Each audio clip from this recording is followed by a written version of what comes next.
É um pedaço da vida que ficou em papel, em forma de papel. Tá?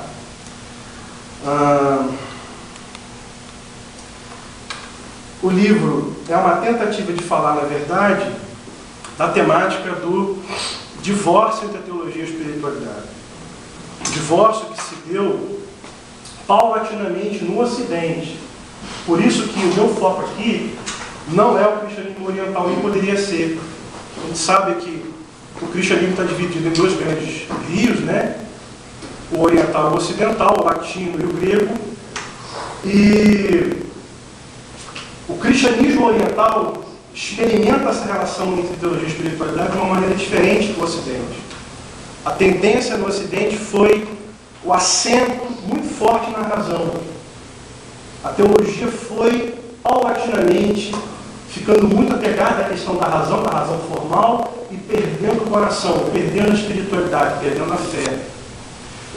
Isso é um problema, porque a teologia nasce da fé, nasce da vida espiritual, nasce da vida em comunidade, nasce desse humus, dessa terra fértil que é a espiritualidade. E se ela não nasce daí, ela não é teologia, ela é qualquer outra coisa, menos teologia. Ela pode ser filosofia, inclusive da melhor. Ela pode ser uma excelente ciência da religião, uma boa filosofia da religião, coisa de primeiro nível. Mas ainda assim ela não é teologia. A teologia é uma tentativa de nós, nos acercando da revelação e da fé, dizer uma palavra que não é a última palavra, porque a nossa palavra é precária, parcial, insuficiente, mas é uma tentativa de dizer algo que antes falou seu coração, te mexeu de alguma maneira, mudou a sua vida, transformou a sua vida. Então, se a gente não tem isso como transfundo, a teologia não tem sentido. Ela só tem sentido se ela é resultado de uma mudança existencial, se ela é resultado de uma mudança do coração, se ela é fruto dessa vivência rica da espiritualidade, dessa caminhada com Jesus, que é extraordinária. Por mais que a gente decepcione Jesus, né, aqui e ali, mas é uma caminhada maravilhosa com Jesus Cristo, que é realmente a cara de Deus e a cara do ser humano, o homem que deveria sermos todos nós, mas não somos, e Deus como ele verdadeiramente é. E quando a gente faz isso, a gente mergulha nisso, a gente quer repetir a vida dele, a gente quer seguir a ele de maneira um pouco mais próxima, a teologia tem a possibilidade de ser uma palavra rica. Só que tem uma outra questão aqui. Toda a teologia e toda a espiritualidade estão situadas num momento histórico-cultural. Toda. Porque nós somos seres situados históricos, somos seres históricos situados historicamente, culturalmente.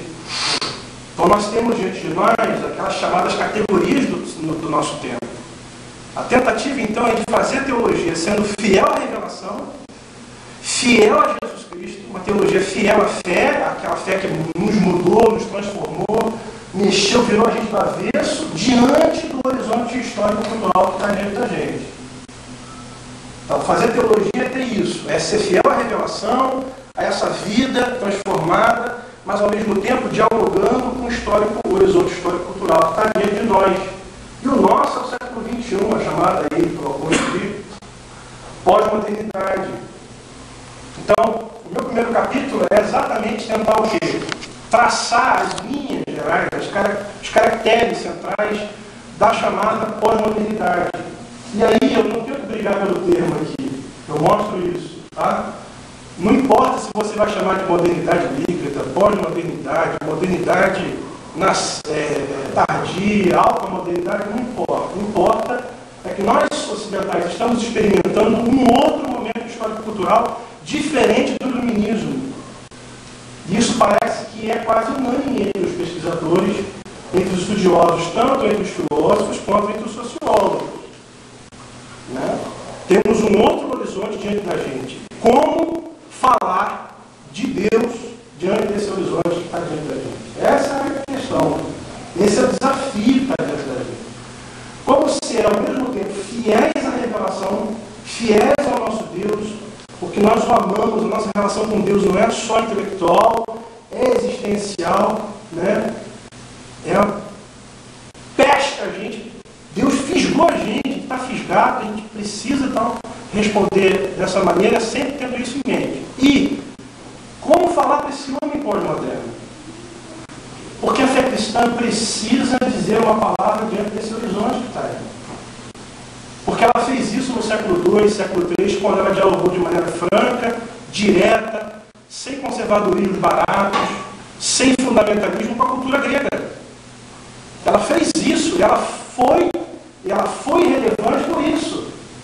Eu estava até perguntando para os alunos agora. O que fez com que a fé cristã se tornasse uma seita, que fosse fagocitada e totalmente cooptada, quando ela é expulsa da sinagoga, o cristianismo sai do judaísmo, foi essa coragem, essa intrepidez da igreja de dizer uma palavra teológica diante desse mundo grego, hegemonicamente grego. Então essa é a tentativa. Eles fizeram isso. Você pega Justino, Orígenes, Irineu, o próprio Agostinho de Hipona, ali com o neoplatonismo, essa tentativa, e eles conseguiram fazer uma boa síntese. O que possibilitou a fé cristã caminhar nesse mundo e dizer uma palavra e, de alguma maneira, pescar o coração desses homens que estavam totalmente embebidos por essa cultura. O problema do conservadorismo é que ele se nega a dialogar com o seu atual horizonte histórico-cultural, e isso é um desserviço à fé cristã. Pode ser muito piedoso, pode ter cheiro de piedade, de tudo que você possa imaginar, mas assim mesmo não é a fé cristã. Porque a fé cristã é essa tentativa do ser humano de falar da revelação sempre diante do seu atual horizonte histórico-cultural. Não adianta ser só fiel à revelação. A gente precisa que essa revelação seja atualizada e transformada em linguagem plausível ao homem de hoje. Senão a gente perde relevância, a gente comunica para ninguém. A nossa sorte no Brasil é que a modernidade passou meio raspando por aqui. Porque se a gente estivesse na Europa, a gente ia sentir isso com muito mais força. Só que avisa os navegantes, nós estamos pulando da pré-modernidade para a pós-modernidade no Brasil. Porque os meios de comunicação fazem com que essa cultura pós-moderna entre nos nossos lares todos os dias, de maneira avassaladora. Porque a cultura pós-moderna é uma cultura fluida, como diz bem o Bauman. É uma cultura que realmente se serve de todos os meios possíveis para adentrar. Por isso ela é fluida. Ela tem essa capacidade de se moldar. Ela não é rígida. Não é monolítica. Muito pelo contrário. Ela vai entrando aqui e ali com uma facilidade tremenda. Como falar de Jesus Cristo, que para nós é o sentido último da vida, diante desse histórico cultural, esse momento histórico cultural. Então, o primeiro capítulo é uma tentativa precária, minha, com todas as incorreções que existem no primeiro capítulo, de tentar dizer isso, pelo menos deixar isso claro. Então, como é que eu enfrentei isso? Dialogando com os filósofos, olhando aquilo que nós chamamos na academia de o estado da questão. Como é que está a questão hoje, essa questão hoje? Então, o primeiro capítulo é aterrissar esse momento que nós estamos, tentar de uma maneira fotografar esse momento. Gente, tem muitas incorreções, você vai ver que tem coisa faltando, tem mesmo. Muita coisa, e a tese vai ficar também com muita coisa faltando. Mas é uma tentativa de pelo menos morder isso. Eu acho que já está suficiente. Eu acho. Então, no segundo capítulo, o primeiro capítulo é importante porque ainda hoje a teologia carece de se relacionar melhor com a espiritualidade. A intersecção ainda não está sendo feita da maneira como deveria. Na academia, principalmente, o Leandro sabe disso, estudou na academia, vocês também sabem disso de alguma maneira, a teologia tende ao assento na razão formal. Foi assim lá desde lá de trás. E toda vez que a teologia desemboca no racionalismo, ela se divorcia, ela vai se distanciando da espiritualidade. Porque o racionalismo nega outras dimensões do humano, a afetividade, nega que nós somos seres simbólicos, nós não somos só razão. Nós somos muito mais vivos, nós seres humanos, do que só razão formal. A teologia precisa levar isso em consideração para que ela possa, então, fazer essa interface com a espiritualidade, porque ela precisa da espiritualidade. E se a espiritualidade não perpassa todo o labor teológico, a teologia padece. E como nós hoje ainda estamos diante de um mundo que está tentando aí, a pós-modernidade é uma dessas tentativas. Então veja, a pós-modernidade não é uma coisa ruim, nem esse demônio que alguns conservadores pintam, não é. A pós-modernidade, como qualquer outro momento histórico, ela tem suas luzes e suas sombras. Assim como a pré-modernidade tinha, a modernidade iluminista tinha. Suas luzes e sombras, para com esse negócio de ficar demonizando tudo, demonizando a cultura e demonizando a história. É nela que nós estamos, gostando ou não, é nela que nós estamos. Eu vejo lá o Leandro pegar, eu fico pensando nisso, deve pensar esquerdeiro, né? Como é que eu comunico com esse pessoal aqui? Então, a gente ainda tem a necessidade, carece ainda, então, em termos histórico-culturais, em termos da filosofia ainda, estamos ainda a caminho da superação do racionalismo. O racionalismo ainda não está superado no Ocidente, nem em termos culturais, nem em termos filosóficos, nem em termos da teologia. A teologia ainda se vê enredada, presa ao racionalismo, que é reducionista. Então, esse é o primeiro capítulo. O segundo é a tentativa de fazer, então, um olhar mais epistemológico, que eu chamo, tá? O primeiro capítulo. É um olhar epistemológico, ou seja, como é que a gente construiu o conhecimento no Ocidente? Como é que está a construção do conhecimento no Ocidente? Filologia é isso, né? Capítulo da filosofia, muito importante. Segundo capítulo, queridos, é a tentativa de fazer um olhar histórico-teológico, voltando lá na Gênese, lá no início, quando começa o divórcio entre teologia e espiritualidade. E nós temos um transfundo aí, que é antropológico, que é dualista, né? Desde a antropologia platônica, que acentua a alma em detrimento do corpo e da matéria, gnosticismo, a mesma coisa, neoplatonismo, com variações, mas é dualista e impede uma visão mais integral do ser humano. Então impede que a teologia seja mais integral. Porque quem faz teologia somos nós, seres humanos. Depois eu tento olhar como é que a saída da teologia da igreja, das comunidades, dos mosteiros, quando ela entra na universidade e ela vai deixando paulatinamente de ser sapiencial e vai virando o quê? Científica. É isso que vai acontecendo. A teologia, né, quando ela estava ainda nos mosteiros, nas comunidades, ela ainda estava toda embebida desse cunho sapiencial da espiritualidade. Quando ela entra na Universidade de Paris, ali, século XII, mais ou menos, Abelardo começa a usar o quê? A lógica aristotélica para fazer a teologia dele. Isso faz com que aconteça, o que eu chamo aqui no livro, de um turning point na teologia. Uma mudança, um ponto de mutação na teologia. O assento na razão, na lógica aristotélica, começa a promover uma metamorfose discursiva na teologia, uma mudança, uma maneira nova de fazer teologia. No século XIII, apesar de Tomás conseguir manter a síntese entre razão e fé, porque ele é um homem de Deus, é um homem cheio do Espírito, ainda tentava fazer isso, ainda assim, ali, quando ele bebe da metafísica de Aristóteles, ele dá um acento também muito forte na razão. O escolasticismo tende a cair em racionalismo, conceptualismo, especulação filosófica rasa, fria, estéril. E aí eu vou traçando essa questão histórica até chegar no século XVIII, XIX, onde há uma ruptura total mesmo. Essa ruptura vai se dando e quando a razão ela se torna o quê?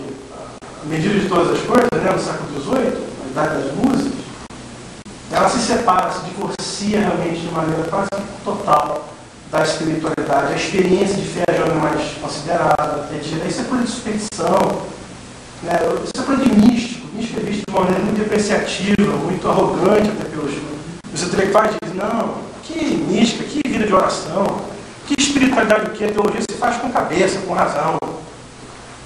Então, essa marginalização aí da espiritualidade. Que nós tentamos, de alguma maneira, como Ocidente, superar esse racionalismo tão nefasto, tão complicado. Você tem vozes na teologia se levantando, Barth e tantos outros grandes teólogos, tentando trazer de volta a síntese entre a teologia e a espiritualidade, porque eles sabem que sem isso a teologia não vai para frente, ela morre. A marginalização plena da espiritualidade da teologia é a morte da teologia. É o fim do pensamento teológico. Então, o conceito de transcendência que ele traz de volta, né, que já teve aula aqui de teologia contemporânea, sabe? Traz de volta a transcendência. O conceito de que o ser humano é um pecador, o ser humano não é um bonzinho do Rousseau, lá do século XIX. Diante dele, você tem a primeira grande guerra caindo na cabeça de todo mundo, já de alguma maneira dizendo que esse ser humano tão bonzinho, tão extraordinário, que ser humano é esse que consegue criar uma catástrofe tão monstruosa que mata tanta gente como a primeira grande guerra. É diante dessa mudança histórica e cultural que a teologia tenta dar uma palavra e consegue. Agora, consegue não ser uma teologia perfeita, porque ela não vai ser nunca. Nunca. Esse livro tem um monte de imperfeições, um monte. Mas, pelo menos, que morda o que é mais importante. E no 3, depois de mostrar o divórcio, a teologia e a espiritualidade, eu tento mostrar aquilo que eu chamo de paradigma, né, modelo de integração entre a teologia e a espiritualidade. Aí, Johann Barth, para mim, no meio protestante, no século XX, evangélico, o grande teólogo que consegue fazer isso, sem dúvida nenhuma. Né? Grande teólogo, grande homem de Deus, ele fazia retiros espirituais, voltava dos retiros espirituais com novas intuições teológicas, isso virava texto escrito. Grande teólogo, grande homem de Deus, grande pensador, que não quer ficar repetindo aquele escolasticismo velho, cheirando a mofo, que já não diz mais nada diante do século XX, mas fiel à revelação, fiel a Jesus Cristo e fiel ao seu momento, ele tenta dar uma palavra, que é imperfeita também. Perfeito só o fundamentalismo. No final do capítulo 3, eu elenco uma outra teologia, uma teologia de outra matriz, que faz isso muito bem também, que nós temos um profundo preconceito contra ela, uma série de motivos, que é a teologia da libertação. Que lá no início, com Gustavo Gutierrez, era exatamente o que ele queria fazer. Falar do Deus que liberta, mas sempre a partir de uma vida espiritual. Sempre. Quem leu sabe disso. Lê aquele livro dele, para mim, um dos melhores livros sobre teologia, sobre espiritualidade, escrito no século XX, Bebendo no Próprio Poço, né? Onde ele fala disso. De que a libertação ela é integral. O Gutierrez jamais disse que é uma libertação só sociopolítica. Jamais. Ele sempre afirma a libertação passa pelo viés espiritual, passa pelo viés psicológico, somático, passa por todos os vieses. O Gustavo Gutierrez é um pensador integral, já de uma maneira ali dentro daquele próprio contexto da própria teologia de Lausanne, que tenta fazer isso também. Então, quem diz que a teologia da libertação, de maneira geral, é dualista ou é, na verdade, só focada na questão sociopolítica, não conhece a teologia da libertação. Que outras coisas tenham sido feitas dentro da chamada teologia da libertação, que caia nesse processo aí, é outra história, realmente existe. Mas se pegar os pensadores frontais, eles sabiam disso. Que é o Deus da vida que nos transforma para transformar o mundo. O Thierry deixa isso claro. Ele nos transforma, e transformados pela nossa relação com Jesus Cristo, a gente agora pode transformar o mundo. Então é isso, gente. Tá bom? Alguma pergunta, se alguma questão? Só queria pedir, se fosse possível, para pegar uma aguinha para mim, pode? Eu tô...